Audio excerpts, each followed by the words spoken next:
Buenos días, hermanos. El Señor los bendiga. Eh, Estamos arrancando ya lo que sería el último capítulo. Hemos llegado ya al último capítulo del libro En pos de la santidad de Jerry Bridge en nuestra escuela bíblica. ¿Sí? Ya no, ya terminamos. Tenemos esta lección y la lección que viene y ya estamos terminando con este libro. La idea es ver si puedo armar, voy a ver qué puedo armar. En principio podría hacer un estudio, yo quería hacer un estudio sobre un panorama bíblico para hacer una lectura, una perspectiva desde el Génesis hasta el Apocalipsis. Afortunadamente tengo el material digitalizado en PDF para que ustedes puedan, para ponerlo a disposición de ustedes y que podamos hacer el estudio sobre eso, ¿sí? Habrán notado también que el domingo pasado no hubo escuela bíblica en el horario habitual porque comenzamos un nuevo proyecto, un nuevo piloto que es hacer una especie de taller bíblico, hacerlo por la tarde, lo hacemos vía Zoom para la para las voy a poner esto en silencio para que no moleste. Ya está.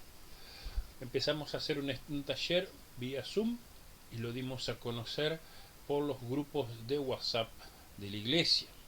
Empezamos a estudiar el libro de Eclesiastés, libro extraño, si lo hay dentro de lo que es las escrituras, y que uno muchas veces se piensa, si lo lee entero, queda con una desazón, con algo triste, con algo amargo, porque es un libro raro, y uno a veces se pregunta por qué ese libro está en la Biblia. Pero tiene todo su propósito. El propósito es mostrarnos que la vida del hombre sin Dios no vale nada. ¿Sí? Y esas son las cuestiones que vamos haciendo, que vamos estudiando y que vamos charlando. Lo hacemos vía Zoom. Estas charlas no las damos, en principio todavía no las damos a conocer vía Facebook o vía sí, Facebook o YouTube, para que la gente pueda sumarse y participar. Si queremos hacer no solamente una transmisión de un video y que uno esté mirando solamente un video, sino que también pueda participar leyendo pasajes, compartiendo sus opiniones, compartiendo sus experiencias, haciendo preguntas. Así que bueno, lo venimos haciendo. El domingo que viene no va a haber o sea, la segunda parte de esta lección, sino que nuevamente vamos a seguir avanzando con Eclesiastés del capítulo 2.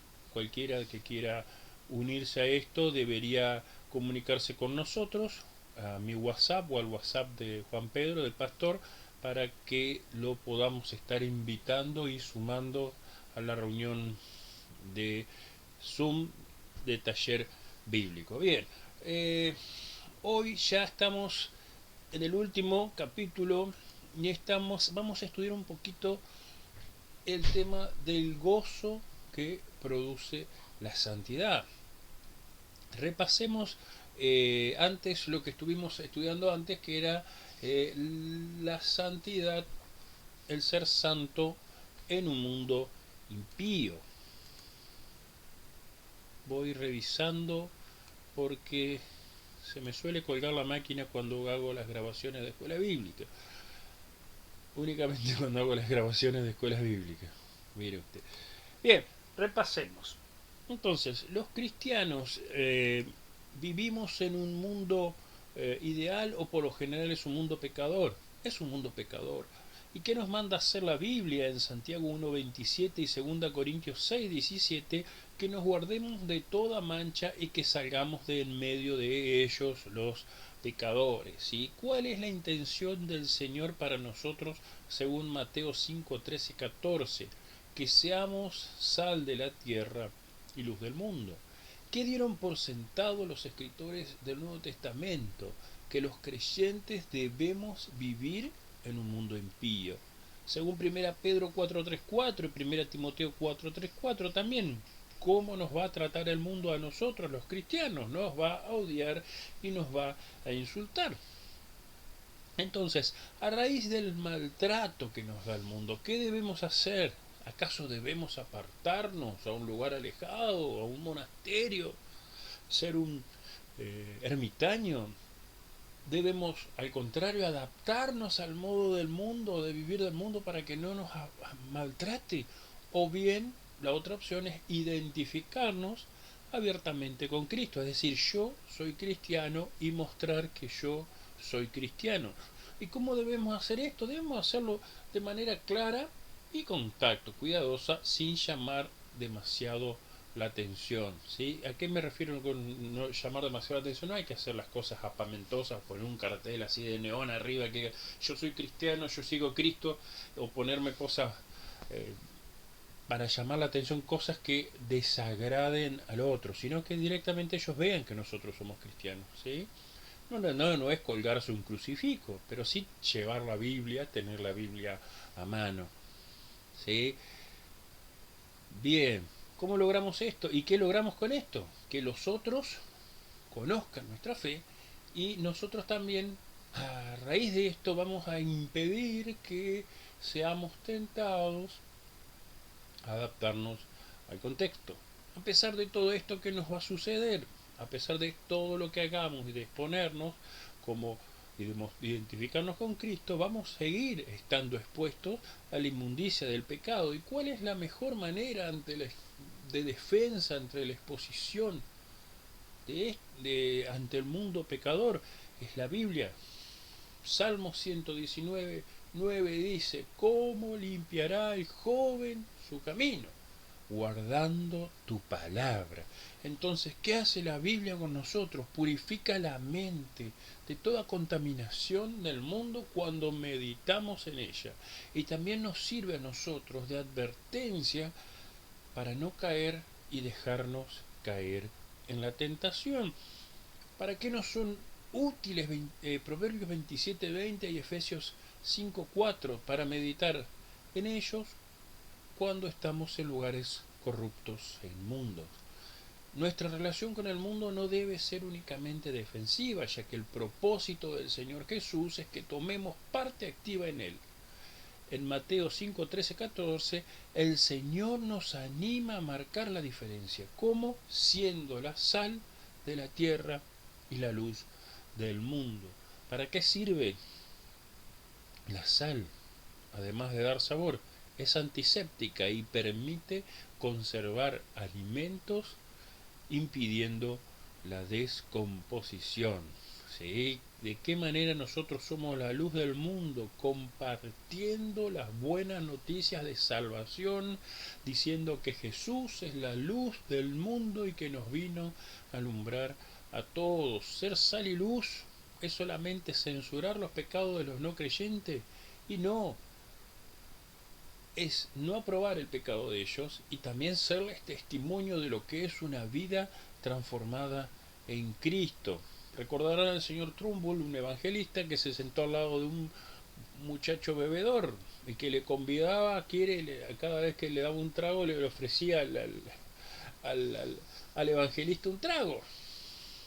¿Y qué hizo? El muchacho le preguntó: ¿usted pensará que yo soy una persona muy mala? Y el Trumbull le dijo: no, yo creo que sos una persona muy generosa. O sea, usó una persona hábil, inteligente, no lo agredió, no le dijo te vas a condenar porque te vas a ir al infierno porque te la pasás chupando alcohol, sino que le dijo: sos una persona generosa. Es decir, ganó su confianza y de esa manera pudo conversar de la necesidad de Cristo que tenía ese joven. En Mateo 5:30-32 vemos que Jesús con sus discípulos fue acusado por los fariseos por comer con los pecadores, y Jesús les contestó que él vino a salvar a los pecadores. ¿Qué es lo que nos enseña entonces Jesús aquí? Que nosotros también debemos hacer lo mismo aprovechando la oportunidad de compartir las buenas noticias con ellos. Y esto es importante resaltar, que si nosotros tenemos un verdadero deseo y anhelo y fuego del Espíritu Santo para compartir el mensaje de salvación con aquella persona que está en inmundicia, en pecado, nosotros no nos vamos a contaminar con ese pecado, porque nuestro anhelo de llevarle la transformación, de llevarle la salvación, va a ser mucho más grande que la potencia del pecado hacia nosotros. Ahora, si nosotros nos acercamos a esa persona porque estamos deseando, en realidad estamos deseando su pecado, tenemos que considerar seriamente si estamos acercándonos al pecador por amor hacia, por amor de Cristo, o por amor de su pecado. Si anhelamos su pecado, más vale salgamos corriendo. ¿Sí? ¿Qué necesitamos saber si nos toca enfrentar situaciones en las que el pecado abunda alrededor nuestro? Y bueno, ahí debemos poner nuestros ojos en Cristo, que se mantuvo sin mancha y limpio entre pecadores, y también tener en cuenta que no hay ninguna tentación mayor de la que podamos soportar. Esto, hermanos, fue el repaso de la lección que vimos la clase pasada. Ahora ya vamos a empezar a trabajar un poquito sobre el gozo que produce la santidad. Esta es una lección un poco más pequeña, más chica, así que es probable que lo terminamos pronto y no creo que me lleve más de media hora cada lección. ¿Sí? Entonces, dice Romanos 14:17, porque el reino de Dios no es comida ni bebida, sino justicia, paz y gozo en el Espíritu Santo. ¿Sí?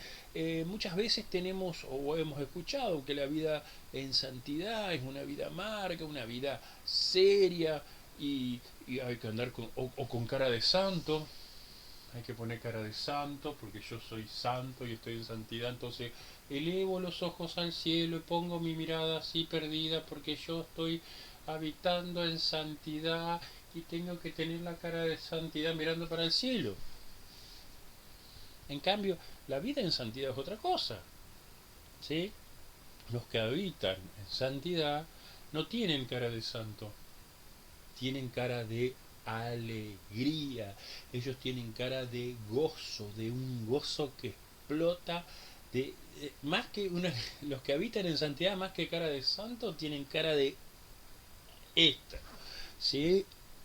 Dice, y leamos, y no lo estoy diciendo desde mi opinión, sino desde la Biblia. ¿Qué dice la Biblia? Juan 15:10 y 11 dice, si obedecen mis mandamientos y permanecen en mi amor, así como yo obedezco los mandamientos de mi Padre y permanezco en su amor, les hablo así para que se alegren conmigo y su alegría sea completa. Entonces aquí vemos que Jesús establece una relación de causa y efecto, es decir, que el gozo viene a raíz de la obediencia. Luego, entonces, los que son obedientes, es decir, los que buscan la santidad como un modo de vida, conocerán el verdadero gozo que viene de Dios. ¿Estás deprimido? Obedece a Dios. ¿Estás deprimido? ¿Estás triste? Obedece a Dios. Dice Salmos 16:11, me mostrarás el camino de la vida y hay gran alegría en tu presencia, hay dicha eterna junto a ti. Entonces, ¿por qué la santidad produce gozo? Porque estamos en comunión con Dios. Así lo expresó David en este salmo. El gozo verdadero, legítimo, viene al estar en comunión con Dios. En la presencia de Dios tenemos gozo. Cuando nosotros como cristianos sentimos la presencia de Dios, no sentimos tristeza, nosotros sentimos paz, sentimos alegría, estamos felices. Esa es la presencia de Dios en nuestra vida y ese es el signo de la vida de Dios en un cristiano. Vos querés ver un cristiano lleno del Espíritu Santo, vas a ver un cristiano feliz, un cristiano contento, ¿sí? Veamos, David cuando pecó con Betsabé, perdió el gozo divino por la comunión con Dios. Y en su salmo, el hermoso Salmo 51, en 51 dice, vuélveme el gozo de tu salvación.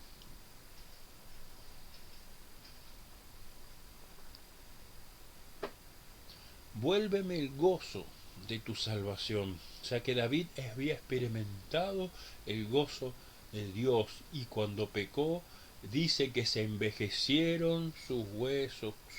Él, que estaba acostumbrado a tener una presencia de Dios constante, esa presencia se le fue y necesitaba desesperadamente de ese gozo. Una vida en desobediencia entonces no es una vida de gozo. Si querés gozo, obedece a Dios. ¿Vieron?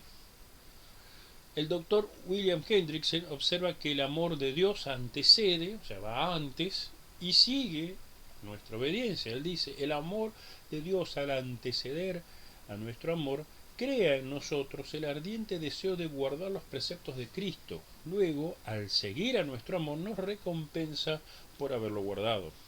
Entonces, otra causa de gozo también es el saber que estoy obedeciendo y no resistiendo a Dios en todas las áreas de mi vida. También se da el gozo cuando, después de haber estado luchando tremendamente contra algo, contra una naturaleza pecaminosa, finalmente tenés la victoria, y ahí ya tenés un gozo no de victoria, sino un gozo de obediencia. Entonces, la comunión con el Santo de Israel nos trae gozo, ¿sí? Y también lo produce el gozar anticipadamente de la recompensa. Leamos Hebreos 12, 1, 2. Dice, por eso nosotros, teniendo a nuestro alrededor tantas personas que han demostrado su fe, aquí está hablando, en otra versión, dice, ante tan grande nube de testigos, dice Reina Valera, está hablando de, este es Hebreos 12.1, es el cierre, conclusión de todo el desarrollo que hace el autor de Hebreos sobre el Hebreos 11, que es la fe, y ahí cita lo que es la fe y va tirando diversas personas que han sido héroes de la fe. Y entonces ahí donde dice, pero nosotros teniendo a nuestro alrededor tantas personas que han demostrado su fe, dejemos a un lado todo lo que nos estorba y el pecado que nos enreda, y corramos con fortaleza la carrera que tenemos por delante. Fijemos nuestra mirada en Jesús, pues de Él procede nuestra fe, y Él es quien la perfecciona. Jesús soportó la cruz sin hacer caso de lo vergonzoso de esa muerte. Decía la palabra, maldito el que sea colgado en un madero, porque sabía que después del sufrimiento tendría gozo y alegría, y se sentó a la derecha del trono de Dios. Entonces Jesús estuvo motivado a resistir porque él sabía, él tenía la certeza de lo que le esperaba. Ninguna prueba o lucha era capaz de sacarle lo que él tenía en la cabeza, porque ese sufrimiento que iba a sufrir era pasajero, un instante en el tiempo, y que luego tendría el gozo y la eternidad con Dios. Leamos Mateo 25 del 20 al 23. Dijo, primero llegó el que había recibido las 5.000 monedas. Estamos hablando de Mateo 25, de los talentos, ¿sí? El sábado pasado tuvimos una hermosa prédica sobre los talentos. Y yo, cuando estaba armando esto, me sorprendí y fui confrontado con esta palabra, porque hay un aspecto que hace aquí el autor sobre el análisis de los talentos que yo nunca lo tuve en cuenta, y es tremendo. Ahora se lo comparto. Primero llegó el que había recibido las 5.000 monedas y entregó a su jefe otras 5.000, diciendo, Señor, usted me dio 5.000 y aquí tiene otras 5.000 que gané El jefe le dijo, muy bien, eres un empleado bueno y fiel, ya que fuiste fiel en lo poco, te pondré a cargo de mucho más. Entra y alégrate conmigo. ¿Ve que hay gozo acá, alegría? Después llegó el empleado que había recibido las 2000 monedas y dijo, Señor, usted me dio 2000 y aquí tiene otras 2000 que gané. El jefe le dijo, muy bien, eres un empleado bueno y fiel, ya que fuiste fiel en lo poco, te pondré a cargo de mucho más. Entra y alégrate conmigo. Esto es Mateo 25 del 20 al 23. Y aquí es algo que me sorprendió, que dice que uno de los talentos que Dios le ha dado a cada creyente, hermano y amigo, como dice un amigo mío, mis amigos y mis hermanos, es la posibilidad de vivir en santidad libre del dominio de pecado. El andar libre de pecado hasta el fin de nuestros días es un talento que Dios nos dio a cada uno de los cristianos. Vos tenés ese talento. Está en tu decisión si lo vas a hacer crecer o lo vas a enterrar en la tierra. Yo cuando leí esto y la palabra me confrontó muy fuerte y me puse a pensar y si es verdad, yo tengo ese talento, tengo el talento, porque uno siempre piensa en los talentos, en las habilidades o los dones o las capacidades que uno tiene y la capacidad de trabajar y la capacidad de estudiar y la capacidad de servir.